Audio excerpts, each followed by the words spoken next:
I've been wanting to make a video about Metroid since before I began posting CNC content. I just was never able to find the right angle from which to approach. This E3 was the motivator I needed. Whenever I talk about these games, I almost always come across people who have never played them. I may not be a super fan, but Super Metroid is one of the greatest games ever made. It's not my favourite game of all time, not even in the top 10, but it is good. It's about time No Strings branched out. It's time you played Metroid. Planet Zebes. Once a colony of the Chozo, now held by the space pirates, the location of their experiments into weaponizing the Metroid creatures. You are Samus Aran, a bounty hunter sent by the Galactic Federation to infiltrate the space pirate base and destroy the AI controlling the facility, Mother Brain. Of course, Samus is familiar with Zebes. It was once her home. She was taken in and raised by the Chozo, infused with their DNA, and trained to become a warrior. Samus was orphaned at a very young age, a survivor of a space pirate attack on a human colony. Callous and deceptively intelligent, the raid was led by Ridley. As the killer of her parents, Samus has no greater enemy. You begin in Brinstar, a cavernous sector beneath Zebes' surface. There are two spiked creatures on the walls, and you find that you can aim up at them, but that your fire range is short. You've played platformers before, so you head to the right. The doors don't open for you, but discharging your arm cannon disrupts the shield. These blocks look obviously different, but you can't do anything with them right now. After fighting your way through a few rooms of enemies, you hit a wall. There's a gap, but as you know, Metroid can't crawl. You turn around and head back to see what you missed. This time you head left and grab your first power-up, the Morph Ball. This crucial ability allows you to escape the dead end, and immediately you know what you need to do. Pushing on, you find you can fit under here, but you have no weaponry in Morph Ball form. Perhaps something to return to. You roll through the wall and enter the next area, finding yourself at the bottom of a massive chamber. Gradually, you make your way up, aware that the smallest mistake could prove perilous. Your suit's energy is a constant concern. Finally, you reach a door, but the chamber continues ever upwards. You now have a choice. Do you head in and explore laterally, or do you keep climbing and see what you're missing out on? Well, it was quite the climb to get here, so let's take the door just to rest. You head through a tiny passageway and come out at... oh no. Another vertical chamber. One that goes down as well as up. And there's a door directly ahead of you. A crossroads with 3 unknown routes. And who knows what was back in that first chamber. This place is massive. It starts to sink in just how small you are. An intruder, unwelcome on this alien world. Clad in metal to keep in your precious atmosphere. Your arm cannon is barely sufficient at dispatching the most basic of enemies. You're underprepared. You don't know which way to go. How much of this place can you hold in your memory before it all blurs together, as each step takes you further and further from where you started? How long before you are lost? You are alone. This is Metroid. This is a series about exploration and isolation, about gradually picking apart a labyrinth from the inside. In a way, it's about loneliness. You're the metal creature that dropped out of the sky into a realm that wants you gone. It's about diving deep into the darkest crevices of a callous alien planet, armed with barely enough to keep you alive, tearing from this world the powers you need to survive and overcome, to rise to the top of this food chain and become yourself the hunter. While these are the common themes across the Metroid games, there is a distinction between the 2D series and the Metroid Prime series. Prime takes the conventions of the games into a 3D world explored from a first-person perspective. Wonderful games, but outside of our purview for today. Perhaps something to return to. Instead, in light of recent news, let's focus on the 2D games. The upcoming Metroid Dread is the 5th game in the main series. We've already taken a look at the first entry, but if you're new to the series, I would instead strongly recommend you begin with Metroid Zero Mission. This GBA remake streamlines the somewhat archaic game design of the original, and is much more accessible to people just starting out. Zero Mission features staggeringly beautiful pixel art, something of a series staple, as well as proper save points rather than the password system of the NES game, and bonus areas I won't spoil. If you've never played Metroid, start with Zero Mission.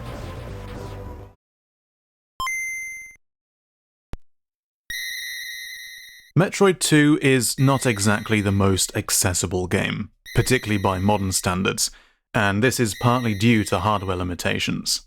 Compared to the size of the screen, Samus is massive, and as such your field of vision is truly claustrophobic.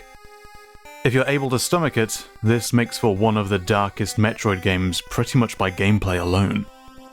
There's a lot more to be said on this, so if you don't mind major story spoilers, my larynx twin Mark Brown of Game Maker's Toolkit covers the subject better than I ever could. As with the first game, you're probably better off playing one of the remakes for your initial playthrough. Samus Returns is the official remake of Metroid II, released on the 3DS and developed by Mercury Steam, the team behind the upcoming Metroid Dread. Dread appears to play very similarly to this game, so it could be worth a play to see what to expect. The main downside, of course, is having to use the 3DS circle pad. Take care, this game is a killer on the hands. There's also another Metroid II remake, or AM2R, a fan game released on PC, tragically C&D'd by the terminally backwards Nintendo, but still easy to find online. An overwhelming amount of care and respect went into making AM2R such that it could very easily pass as an official release. As fun as Samus Returns was, being limited to the 3DS hardware can curb enjoyment, and I kind of err towards AM2R as the best version of Metroid 2. While I'm recommending remakes of the first two games for newcomers to the series, the originals are still very much worth playing. Try them out as an extra challenge once you've completed the others. This is the big one. The third entry in the series, Super Metroid. Released on the SNES, this game is a classic. Assuming you've played Zero Mission and either Samus Returns or AM2R first, you'll notice the game's less fluid handling in comparison. There's no power grip to cling onto ledges, the physics are floatier, and the diagonal aiming is mapped to both shoulder buttons. It's also the only one of these games with a run button, something that was more important than I realised on my first playthrough. I've included the manual in the description below, since games of this era kind of expected you to read them first. Treat this as a slower, more methodical game, a marathon rather than a sprint, and you'll soon get used to the difference in its older engine. It's worth it. Super Metroid is an experience. Finally, we come to Fusion.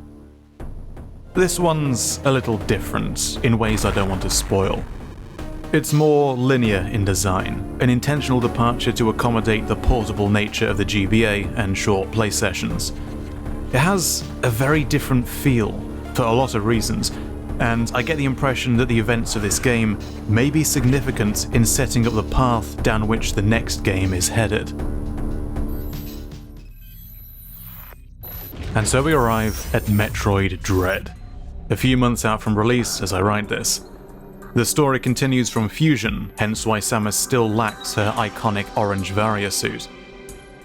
We obviously know very little about it right now, but from the bits of footage we've seen, we're looking at a clear continuation of the gameplay style seen in Samus Returns, with the melee parry and the 360-degree aiming, though this time with the ability to use an actual controller.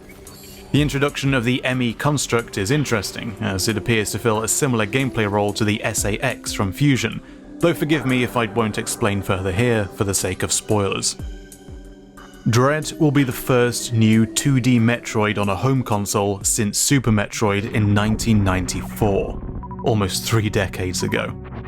For a series about exploration in a massive world, the jump to handheld platforms required some changes to allow for play in short bursts on the go, so the player can pick up again later without getting hopelessly lost having forgotten what they were doing. Metroid II dealt with this by splitting the world into linear segments and ensuring the player never needs to return to completed areas. Zero Mission was a handheld port of the first game, which was by far the easiest game in which to get lost, and so makes up for it with frequent save locations and navigation waypoints, with a rather Nintendo degree of handholding. It'll be interesting to see if Dread returns to a more monolithic style of map design, or if it retains the hesitance for backtracking to account for the portable nature of the Switch. Perhaps we'll have to follow up on this game after launch. Before we wrap up, a few stray thoughts. First, the Metroid music is beautiful, ambient, foreboding, and evocative.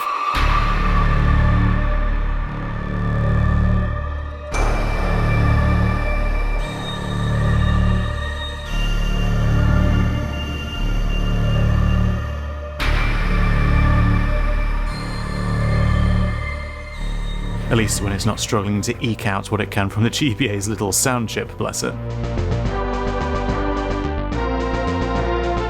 The earliest games did an excellent job working with their respective hardware limitations.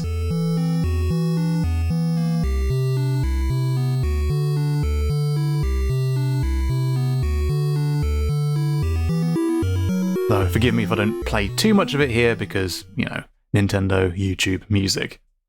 The series' soundtracks are memorable in a unique sort of way, less of an earworm, and more akin to being haunted by music.